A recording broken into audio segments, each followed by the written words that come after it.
ఈరోజు అనగా 12/2/2026 తేదీన నంద్యాల ఉండవన్ పరిధిలోని గోల్డ్ షాప్ లైన్ ఉన్నటువంటి హెచ్ఎం జ్యువెలర్స్లో దాని ఓనర్ అయిన అల్తాఫ్ హుసేన్ వచ్చి ఉండవన్ పోలీస్ స్టేషన్ కంప్లైంట్ చేశాడు.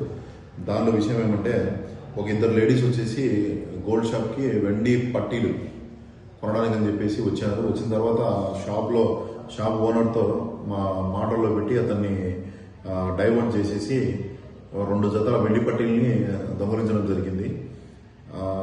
ఆ ఓనర్ వచ్చేసి ఆ ఇద్దరు లేడీస్ మీద డౌట్ వచ్చి వెయిట్ చెక్ చేసుకోగా దాదాపు 170 గ్రాముల అంటే 17 తులాల వెండి పట్టీలు తక్కువ రావడం జరిగింది. అప్పుడు ఆ షాప్లో ఉన్నటువంటి కెమెరాల్ని షాప్ ఓనర్ చెక్ చేయగా అందులో దాదాపు 17 తులాల వెండి పట్టీల్ని ఎవరైతే కొనడానికి వచ్చిన ఇద్దరు లేడీస్లో ఒక లేడీ తీసుకొని తన ఒళ్ళో పెట్టుకుని వెళ్ళిపోవడం జరిగింది. దాని విషయంలో ఈ షాప్ ఓనర్ అయిన అల్తాఫ్ హుసేన్ ఉండవన్ పోలీస్ స్టేషన్ నందు కంప్లైంట్ చేశాడు. దాని విషయంలో వారిద్దరి మీద దొంగతనం కేసు నమోదు చేశాము. ఆ సీసీ ఫుటేజెస్ కూడా బార్డర్ పోలీస్ స్టేషన్స్కి పంపించాము.